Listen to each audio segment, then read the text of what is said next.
the text that we have before us is the personal record of Rabbi Chaim Gundersheim.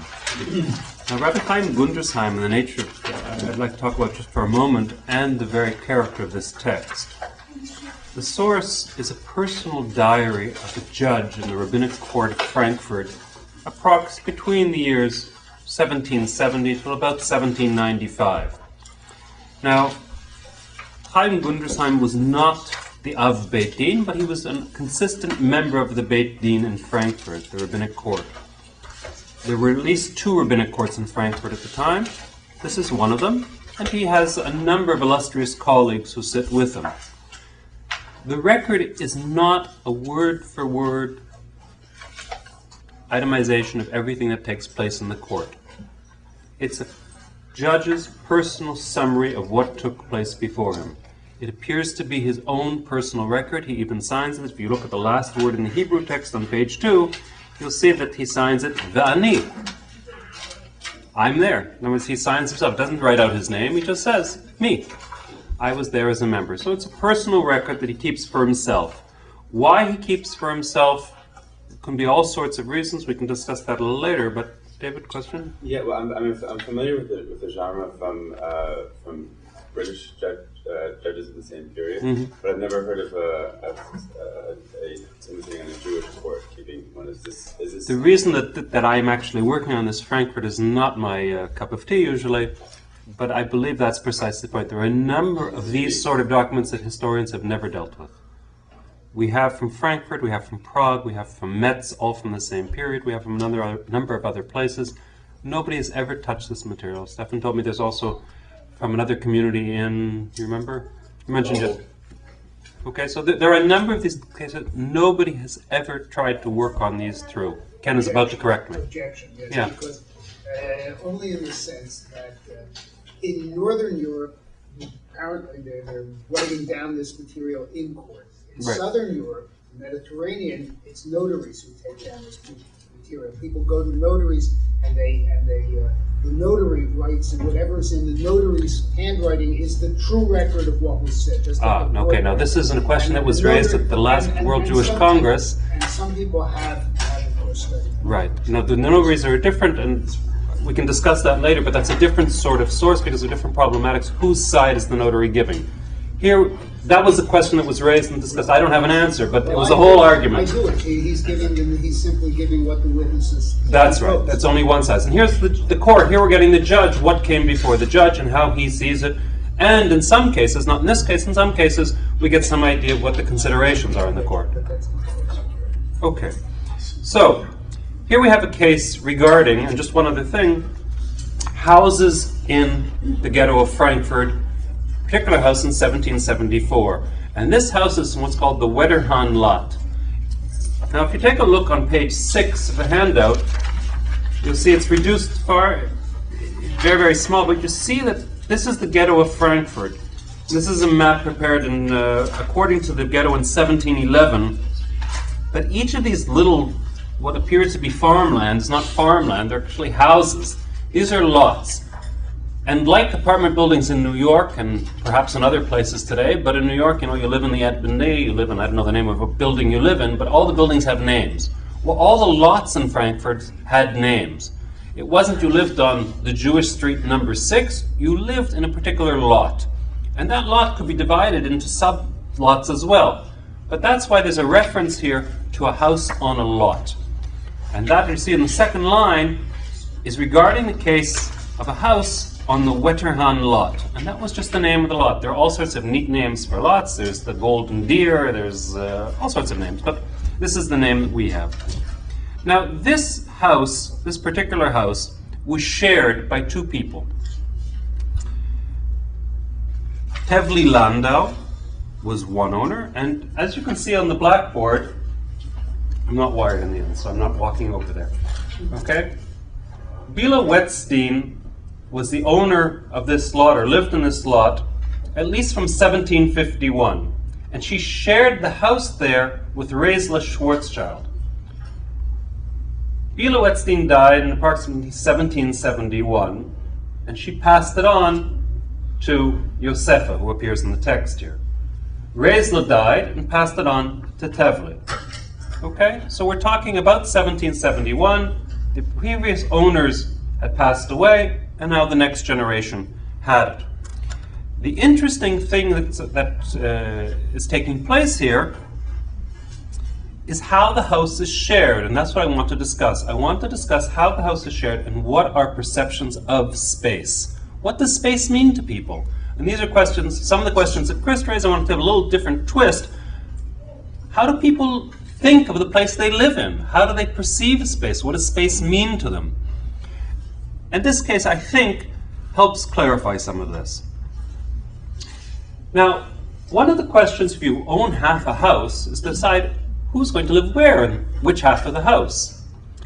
And to do this, as you see in the very first lines, we're seeing, if we're going to use the English, on folio 51A, if you see in the third line, the lawyer, and there is a lawyer here, he is the Honorable Moses Auch, he's the lawyer, presented a record of the lottery made between the late Vila, widow of Lima Vetterhan, and the late Rezla, widow of Lippmann Schwarzschild. Now the lottery here is essentially how the house was divided. You have an empty house, and who lives where is divided by lot. Now you may say that's, what sort of idea is this to divide by lot? But this actually has biblical precedent. Biblical precedent being the division of the land of Israel. If you take a look in the chapter 26 in the book of Numbers, there's a discussion of how the land will be divided, and the land is divided according to lot. It's true that if you're a member of the tribe of Menashe, then you will get in the tribe of Menashe, and just as you are a member of Dan, you'll get in a section in Dan. But how it will be divided is decided upon lot. Now, the lot is thought to be, if you look in Rashi's commentary there, essentially quoting the Midrash, saying that the lot was thought to be, or have a divine aspect to it, so that it would be fair. Nobody's suggesting that in Frankfurt they thought that there was a truly divine aspect, the Urim and Tumim were involved, or anything else like that. However, they do see it as a fair way, and quite a Jewish way, to divide property. The house was divided by lots. What happens? How's the house divided? Well, I don't know where your grandparents lived, or I don't know where you live, but when my grandparents lived in the older sections of cities, there are often two-family homes. Two-family home had one entrance, one set of stairs went up, and either it was flat right into the lower exit or they're a little down in. That's the type of house we're looking at in Frankfurt. Frankfurt House has at least 2 levels, in this case just 2 levels, not including the cellar. Stairs going up, they're the upper level, and the person who lives on the lower level. The discussion is here, who will live where? And the lot has decided that one person will get the upper level, and one person will get the lower level. Now you may say, that's not fair. And you're right, it's not fair. So the lot is for a certain amount of time. The lottery decides that for X number of years, family A will live on the upper level, and family B will live on the lower level. Now, in this case, we're talking about 2 widows, and that becomes very central to the case before us. Women gain their independence usually through the death of their husbands. That's an example here. The husbands of these widows died. They received the property. We'll discuss how they received it in a moment, or whether it was really their property. But any form of legal independence, don't forget, they made the agreement here in the lottery. Any form of legal independence for these women derives from the fact that they're both widows. There is no husband to guide their lives, so they're on their own. In 1751, on June 29, 1751, they divided the living quarters. But the living quarters were divided for periods of 6 years. 6 years, family A got the lower section. The next 6 years, family B got that same section. They just switched. You had to move everything up and down. Now, it was considered in most cases to be preferable to live on the lower floor. And we'll see here this clearly is the case. You want to live on the lower floor, not the upper floor. And in this case, what happened essentially was that let's take a look here. Bila, for example, and then later, the people who took over from her got the upper floor and the other the lower floor. They were supposed to switch after 6 years. Well, now times have changed. Bila and Rezla have died, and Tevli is inherited, and Tevli is interested in renting out his section of the house. Now, if you want to rent out your section of the house, it's an asset. You want to maximize your return on your equity. So as far as he's concerned, if I'm going to rent out, I want to rent out the lower section. He is interested in making sure that it's his turn and he has rights to the lower section of the house. He wants the lower section, and he comes to court asking that Yosefa, who's been living in the lower section for a number of years, vacate because it's Tevli's chance to have the lower section. Okay, so just to return, Yosefa is in the lower section right now in 1774. Tevli is in the upper section. Tevli wants to rent out, and he's saying, look, it's my turn to be in the lower section. If I'm in the lower section, I'll get $200 a month. But if I'm in the upper section, I'd only get $175, so I want the extra $25. That's the case. They come to court. Tevli is trying to get Yosefa out of the lower section and let his renter in. Yosefa, of course, would like to stay in the lower section. That's the case before us. Okay? The claims are, okay, if you look in the second paragraph, just to see, and the Honorable aforementioned Moses demanded that the aforementioned Mr. Yosefa, Chris, I know you're going to ask about titles. These legal cases all use these sort of titles. Mr. Honorable, every case in the book. Vacate the lower area in favor of the renter of the aforementioned Mr. Tevli, and the Mr. Yosefa live in the upper living quarters as mentioned in the aforementioned lottery. Okay, so he wants to rent it out. Presumably, the reason he's making him move is so he can get more money. Okay, the next paragraph, we get a response and the claims why he should or should not have to move out. Zalman Geiger is the lawyer for Yosefa Wetterhan. Yosefa Wetterhan is the person now living in the lower section who would prefer to stay there. His lawyer comes and says the following: this lottery that we once had is really no good. Why? Because Bila, she made the deal, but she was only a widow. And as a widow, she didn't have rights to the house. She had the right to live in the house, but she had no rights over the house. She wasn't the owner of the house. In fact, she had to pay rent to her children. Because when the children signed off on her ketubah, when husband died, children have to pay, the estate has to pay her money. When they signed off on the ketubah, she got a certain amount of money. She didn't get the house. She got rights to live in the house, but she had to pay for it.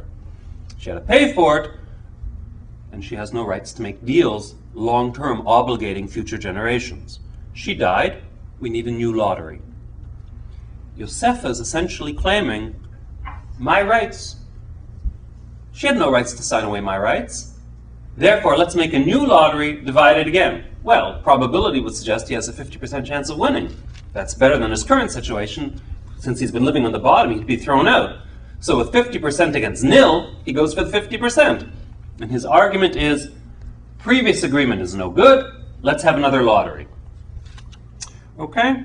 And just to read back in the text again, third line, or the end of the second line, by the aforementioned widow, Bila was cancelled now that Mrs. Bila had died, since she had no authority to make an agreement for her descendants and assignees, since she had no share in the aforementioned half a house, not as a creditor with primary rights, and not as a resident therein, but only in that she rented there, as the Honorable aforementioned Mr. Zalman presented before us in the writ of discharge of her marriage contract, and the original marriage conditions provided by the aforementioned Mr. Yosefa. And it is explained therein that the widow, the aforementioned Mrs. Bila, rented and lived in half a house, and she had to give rent to her children, and therefore, as just a renter, the whole lottery was nullified. Now, you might say that Yosefa has been living in the house for 3 years, so get out of the bottom floor, you had your 3 years. No, no, no, no, no. He was just living there. They never came to an agreement. As you see, the death of his mother did not diminish his rights in this matter, since Mr. Tevli did not object. With no formal objection, so what was the problem? Again, he's trying to reinforce his rights to the lower floor. The lower floor is clearly the floor you want to be living on. You don't have to schlep the groceries upstairs, right? It's much better. It's a question of business. You're on the street. And you can... Oh, and there could be all sorts of issues, but we'll see from the description of the house it's not clear that there is indeed a store here. There's something else on the bottom floor you might want, and that's the cellar. Okay? But that's a different issue. But there's no business front in this house. Okay? So, the next short paragraph is crucial in dealing with this as a historical source, I believe. And the sides had lengthy arguments between them, and everything is explained in the record of claims that is before us. There is a whole record of claims made before the court that we don't have. There is a record that the judges had that probably had the testimony, the full testimony of each side. What we have before us is a summary, that is the judge's summary of the two sides. We don't have the verbatim testimony. In the text that Adam brought yesterday, we had what we believe to be some verbatim testimony. Some, not all, some. Here we have no verbatim testimony. We have a summary, we have a paraphrase of testimony. Okay? That's what they have. Both sides came to the court, and the court wouldn't accept it otherwise. They obligated themselves to accept the ruling of the court. That being said, the court decided to make a new lottery. Now, at this time, they would have a new lottery. Okay? And that's where you see the end of the paragraph, essentially the second full paragraph on the page, the last sentence. Therefore, both of the aforementioned sides must now have a new lottery with respect to the division of the living space. And the sides accepted that we, the undersigned court, hold a new lottery between them. And there was another family member who had some share in this. He agreed, and a new lottery took place. The lottery is what's of particular interest to me in terms of determining attitudes towards space. Next paragraph, fourth line. And the lottery determined that the lower living space for the next 3 consecutive years, from the date listed below, will go to the aforementioned Mr. Tevli, Landau, and the upper living space will go to the brothers, the aforementioned Messrs. Yosef and Yishai. That is, from Rosh Chodesh Elul until Rosh Chodesh Elul, sorry, skip the date, 1774 until Rosh Chodesh Elul 1777, may it come upon us with goodness, the following will be used by Mr. Tevli Landau, who owns half of the house, by his descendants and his assignees. And then there's a description of the house, and I'm going to come back to that. I asked Tom to try to get some sort of idea of what we might be looking at spatially. But we're talking about a rotation of living space every 3 years.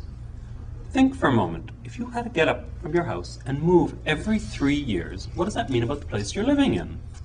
Moreover, most of us would say, I give up on moving every 3 years. Do you know what a headache it is to move every 3 years? I'd give up on it. Who wants the headache? But they're more interested in equity. But they don't have that many possessions. That's the other thing. Of course, of course. No, that's the other issue here. Space is viewed differently when you don't have as many possessions. We view space, in the eyes of at least 2005 and more or less middle class, we view space as being something we want our space. We want to customize space. We have our possessions. We like where this is hanging. If every 3 years you have to get up and move all your things, you don't invest in space in the same way. You don't want leaks, don't get me wrong. Nobody wants a leaky toilet or a roof above them that leaks. That's for certain. But the whole concept of what space means is significantly different. We don't use it as a place that we invest in to make fancy wallpaper, right? They have much less. They have less material possessions, but they also view material things differently. But conversely, this argument is about income for the renter. But this is not the only case of these lotteries. This book is full of lotteries. They want to make sure that there's equality here, that we get our share, that we're not getting cheated. We want let's say it more colloquially, we want what's coming to us. It's ours. I want my equal share. I can't just divide the house in half. So in order to make an equitable division, I have a lottery. 3 years you, 3 years me. No, No, go ahead. First of all, this idea of the lottery Have you found it outside Frankfurt? Do we know? I mean, The Bible. No, no. Oh, you mean the rotation? Yeah. Look, Tav Goral on a house. Do you know of it in other places? In Prague, maybe? I don't know it. I mean, Poznań, which I work. I don't know it anywhere else. Because I mean, we want to sort of start thinking about it. You have to sort of, before you can generalize, you have to see what's specific. I'm only talking about Frankfurt. I'm not trying to generalize. Okay, fine. Yeah. Frankfurt, in the 25-year period of this, every single month that we have records for, there's some periods that we don't have, but every single month there's a case like this. Daddy dies, the two sons want it, the son-in-law wants his share, there's a lottery. It's ongoing. This is an ongoing, every time there's a division of space, they use a lottery. And it's usually for 3 years, it can be for 6 years. I haven't seen any case in the course of the entire Pinkas, sorry, wrong term. Thank you. I haven't seen any case in the course of the rabbinic diary that's more than 6 years. It's always this ongoing, usually 3 years. Constant shifting of space.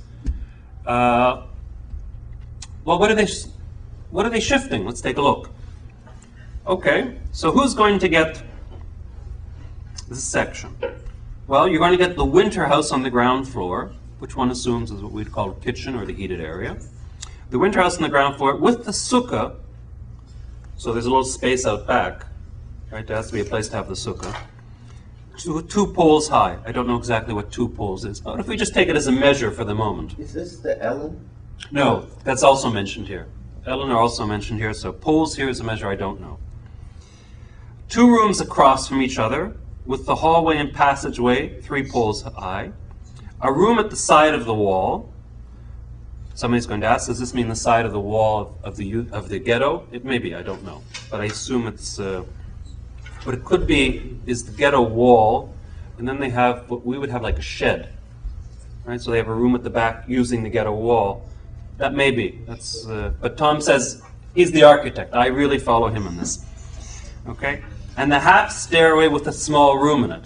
You may have seen cases where you have a stairway and underneath there's a small room. That's what we're talking about here.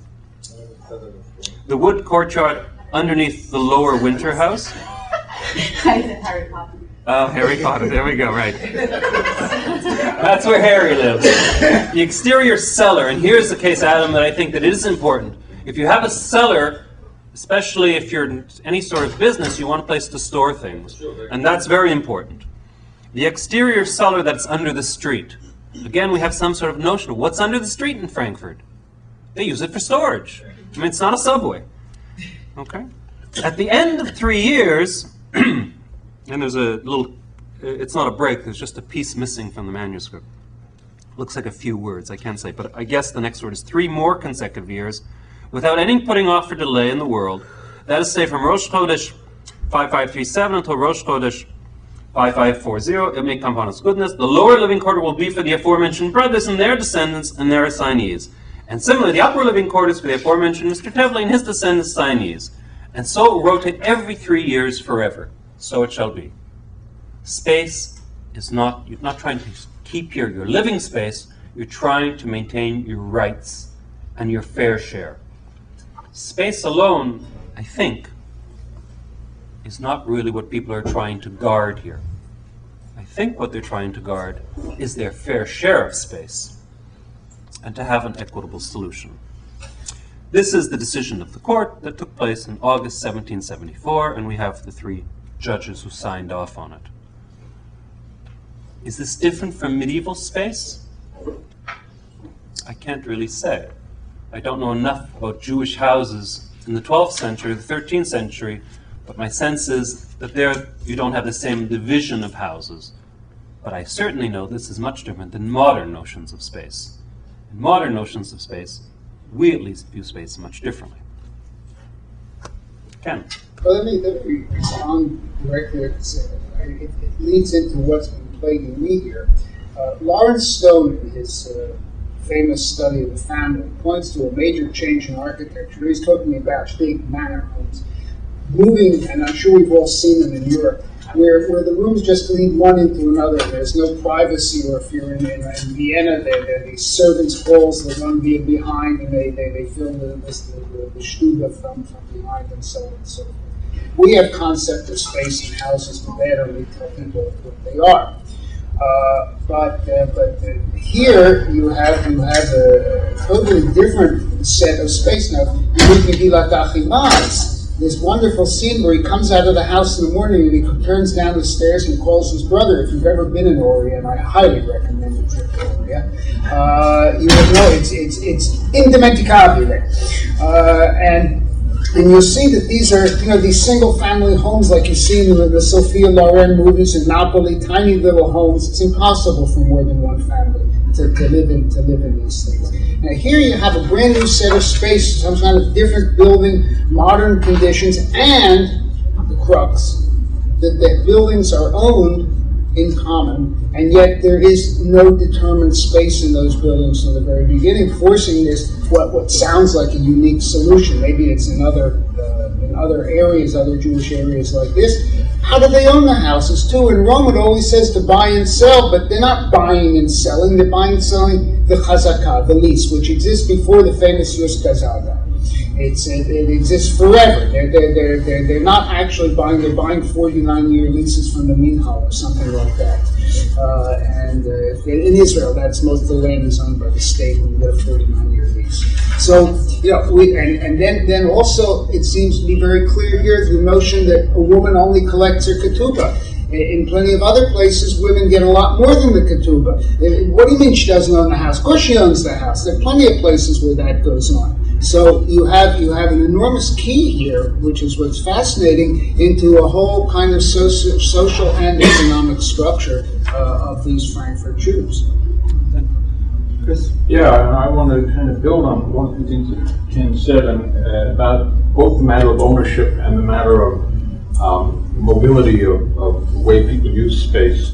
The thing is that studies of where it can be done, of Christian communities in the early modern cities, where people can actually compare who's living in particular houses, at 10-year intervals or something, and it's very hard to do, but it's been done. I think that wonderful book by Bolton about a neighborhood in London and so on has some of this material. Shows incredible mobility. I mean, you take the same street 10 years later, and the resident, who's living in the houses, is almost totally different thing. If you look at this wonderful Munich Häuserbuch. I'm going to interrupt you for one moment. Yeah. Notice that the name of the house is the same as the name of the family. In 1711, this is still the Betterhan house, and this is still the Betterhans living here. If you're sure the names of families don't change to match the house. Perhaps. This is because the houses in Frankfurt, and the same thing in Worms, people's names were linked to the house. That's the name by which they were known, and that's a whole big issue of Jewish nomenclature before emancipation. But the thing is that the idea of moving from one space to another, I think there's a lot of very interesting and significant material in here, and you elucidated a lot of that. But I don't think it's particularly challenging for us to think about people in this epoch. At a 3-year intervals, taking their chests, because the amount of furniture they had was relatively limited. A very important part of the furniture was storage chests. You move your chests up a flight of stairs and down a flight of stairs. It's not nearly as awful as some of the other moves that people we know from the studies of Christian communities. That moving houses was enormously common. People, as I was saying, this Munich Häuserbuch, which traces the ownership of every single house in the old city of Munich from 1570s to the present, is an incredible amount of mobility. So, that alone doesn't astonish me. The question I wanted to ask touches exactly what Ken was talking about. Who are the ultimate owners of these houses? Is this a situation, because in Worms, the ultimate owner of every house in the Judengasse was the city of Worms. So while from the point of view of Jewish law, there could have been all sorts of rabbinical decisions about ownership, it's a kind of a leaseholding situation where the ultimate owners was the city of Worms, because Jews were not allowed to own real property in the city of Worms.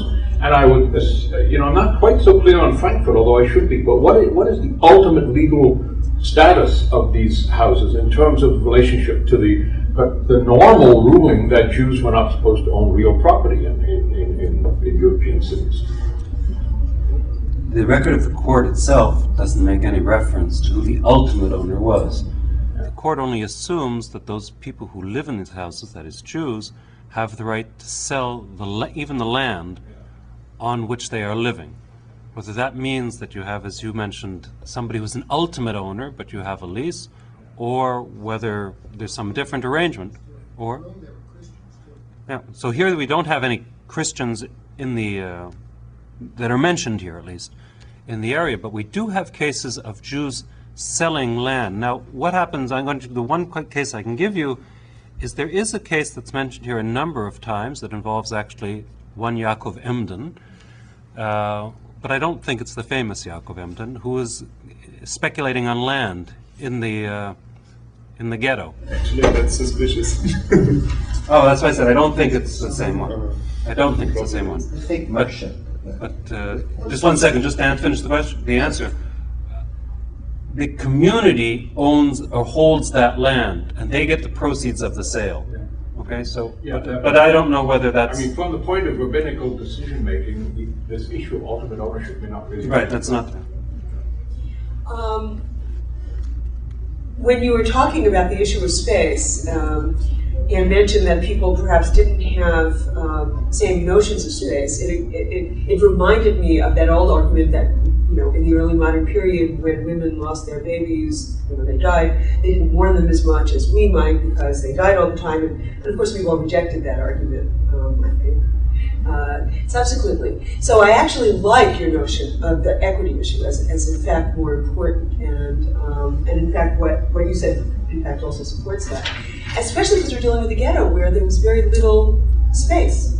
And this is the end of the 18th century, and the population is growing, and there's no space.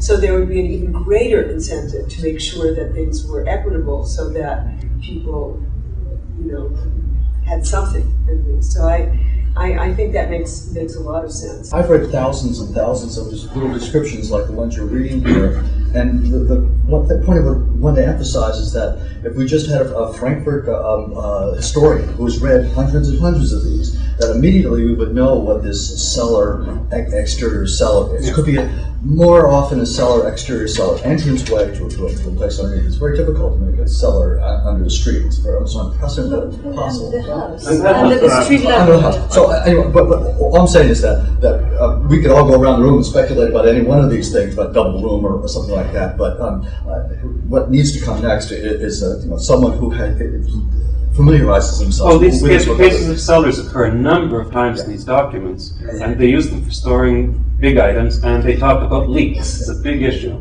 I'm praying for a floor plan that will allow us to see what double room and sukkah in the back and the wall, this wall thing and all that. And so all of a sudden we wouldn't have to speculate like playing pin the tail on a donkey,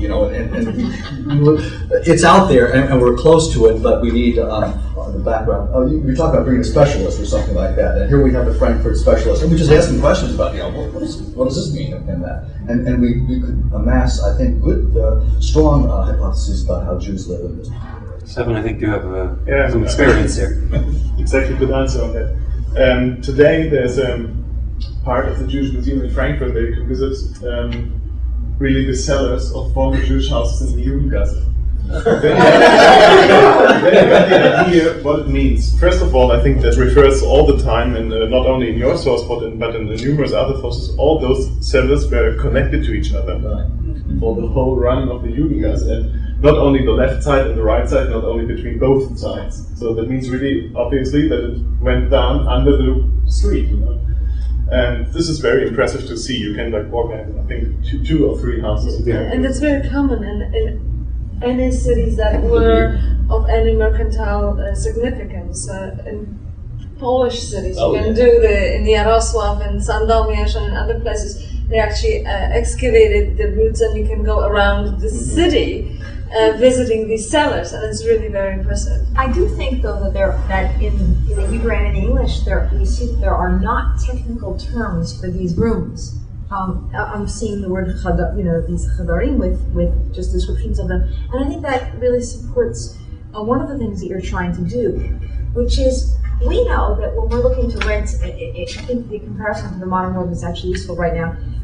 A living room, dining room, bedroom, we have words that are so clear and we know their initials, and when we go to rent and move, whether it's 5 times in 10 years or once in 10 years, we know exactly what we're looking for, and that's an emotional space and not just a physical space. If the rooms don't have technical jargon, which would have been put into the Hebrew probably, whatever language it was in, then I agree that this does make them seem more like assets. These are little economic units that have worth, and I think that supports your reading of this text. And if it's not if it's not a kind of mobility, the same kind of mobility that mostly people have talked about, because they're not moving out of the neighborhood. They're in the same building for up and down. That's a really different kind of mobility. I still think that your point that we need to start to think about that space differently works here. And I appreciate that an asset, looking at it from an economic perspective, space as an economic asset, and not as a known private and I'm not sure how you can talk about that, but somehow I think that the fact that they don't have technical language, that all these houses aren't laid out the same way, that you don't expect that every family gets, for example, what we all expect. Living room, bathroom, dining room, bedroom, yada yada. The only one that has a specific word is the winter house, right? And the soup. And these are two. I'd like to connect something that you said and also with something that Adam said yesterday. And that is this question of privacy, which is really connected to expectations of what people expect.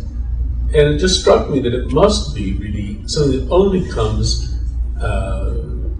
into play as Jews move into the middle class, really. I mean, really the process of en bourgeoisement, meaning of respectability, in the course of the late 18th and early 19th century. And actually what I thought of, and it really is, the notion is really historically determined. I can't remember whose motion, there was a motion picture from maybe 20 years ago about Louis XIV, and you see him waking up in his bedroom, but he's not alone. There are, all his routine. Not everybody. No, that was a great time for audiences. It was a great honor to get invited for Louis XIV for this waking up. Yeah, It was the best time to 400 people catch it. every morning to get out of bed. Who held the bedpan? So petite in the ground living. There were two ceremonies. Now that may be an extreme case because it's so important. But the point is, it's a very interesting kind of thing. That at what point these people move, it's probably not just a question of money. I'm guessing it's hard to know what the status of these people is. But there also were not dining rooms until the late 18th century. There were just chambers. What you said, I think that Stephanie said correctly. It means the usage of space is different than at least as we perceive it. In the 19th century, middle-class Jewish home in Western or Central Europe, we know exactly what they still exist. That's to say, the buildings are still, you can see, and we have memoir literature, we know exactly what happened in each room and how people's lives proceeded. But it's much more up for grabs here. Much more. I was going to say there's a lot of the concept of space in this period is probably determined by class. One of the things, if you look at probate inventories during this period, one of the differences between, say, like the 16th century and the 18th century is that people just have a lot more things. They have, goods get cheaper, people can buy more, and I imagine that in this period that the difference between someone in the in the bourgeois class and someone below that would be an enormous gap in what they can have. And if you think about someone owning an apartment and being able to put nice curtains in, and that's going to be something that they don't want to leave. That they're going to have a much more they're going to be tied much more to their space. So it would be very interesting to compare this situation or look with cases and try to see different classes of Jews and also compared to other Frankfurt residents and see if they have the same, working at the same types of sharing scenarios. There are some other cases that are in the diary that have to do with the splitting up of inheritance or inventories of homes. The trick will be, and I don't pretend that that's something that I have done or I'm about to do right now. I'm more interested in getting the source out there so people can use it. But would try to take some of these inventories and then match them up to what we know about that house size. And since we know the houses are all mentioned by which house it is, that's possible to do over a period. We have something, say, in 1771 that describes what the size of the house is, and then we have somebody who's living there perhaps in 1785 on the assumption the house hasn't been destroyed and rebuilt. We can begin to try to match up these things. So your point's well taken, and I think that that's something that can be done when these records are available. Yeah, I just wanted to weigh in on the privacy thing. I was after Adam's talk yesterday, I was mulling it over. Yeah, from the Talmudic tradition, from the halachic tradition, privacy is an old concept. In other words, overcrowding may stress it, obviously, and make it difficult. But there's so many laws, and any rabbinic court is going to try to conform to this to the degree they're able to. The concept, for example, of hezek riyah or things of this nature, which entire parts of the Talmud are devoted to, which is rights against other people seeing your private matters. What we would define today as the rights of privacy. And the moralistic literature of the early modern period also, has all these statements about how it's not proper to knock on the door, come to people at the wrong time of the day or night or something like this. And so it's true, we have to match this off against the stresses that are produced by overcrowding. But it's not that these are new modern ideas that are maybe starting to appear for the first time in the 18th century.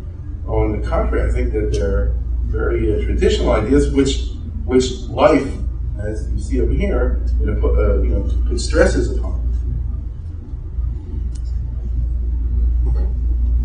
Yes. I think Bernie? Yeah. I wanted to just a couple of comments. First of all, the issue of the non-specificity of the rooms, the labels on the rooms, and as I understood your point, the fact that they're looking at equity and they're interested in the division of equity and so forth and so on. I think you have to remember the context of your document. I don't think any court document would specify whether there was a children's bedroom and a small den and I think it would be 750 square feet room, apartment. No, but Bernie, I think that the document, I think, to return to what Stephanie said, I do think that we would probably say, if you call it the winter house and you call it the sukkah and you say 2 rooms across from each other from the hallway, a room the size, well, we at least have our nomenclature for certain types of rooms because they're designed in certain ways. We call a living room because it's designed. Yes, but I'm saying to you that in fact, if you have a court case in the Tel Aviv courts or the Beersheba court over people fighting over a piece of property, it would be a 92 square meter apartment with a balcony, right? And that's an area of space. Right, it would not say it has a children's bedroom. But again, this itemizes rooms. But it's because they don't think in terms of square feet. They think in terms of, that's their unit of measurement. But the fact that there's no specific definition of the rooms or their functionality, I'm not disagreeing with the point, but let's remember the context where it would have come up. But I'd like to also raise here, or extend the point that Chris was raising before and that has come up in a slightly different way. I think Ken mentioned the issue of, there's a great social issue here of the woman's right to inherit property and the ketubah and so forth and so on. Chris raised the issue of who is the ultimate owner of this property. It strikes me there's a central issue which is not unique to the early modern period, but in fact, I think only is real in the early modern period. And that is the fact that you have multiple court systems or legal systems functioning next to each other. And I'm not just talking about jurisdictions in the sense of, the city burghers or the court and the imperial court and so forth and so on. Here I'm talking about a Jewish set of legal principles that operate in relations among Jews, and as you said, well, these are Jewish court records and they don't talk about ultimate owner. But once in a while, these issues come before general courts. Now, in Italy, they come before general courts a lot because Italy doesn't really recognize the autonomy of Jews as communities, at least in the early part of the early modern period. I mean, it's more complicated. But there is this illusion we have that the Kehillah ran the Jewish community. Ain't so in Italy.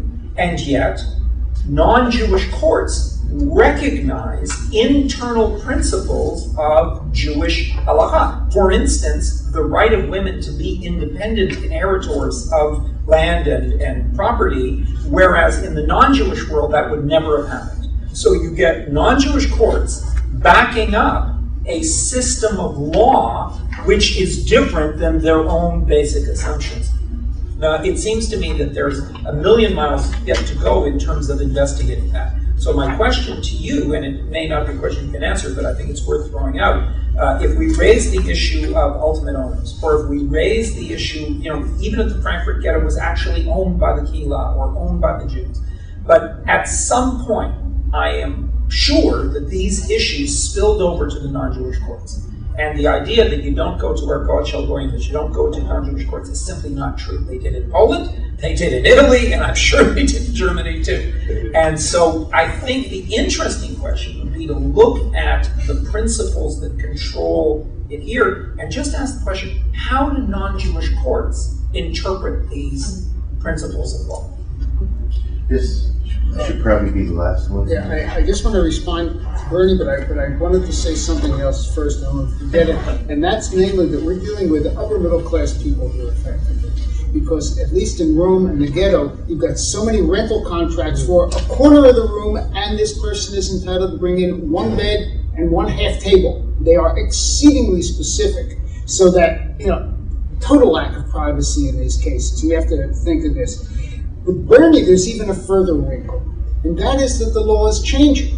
That whereas women in Rome in the 16th century are representing themselves in court in terms of inheritances, by this time, just about this time, they're going into courts, not Jewish courts, because they can't handle this stuff anymore, and they're saying, but a woman can't handle money, as we all know, and they're doing all kinds of fictions to actually collect the money. A marvelous article by Angelina Aru and Historici on just this point. So we have to be aware that there's a judicial changing dynamic in the early modern period under which we have to judge any of this material.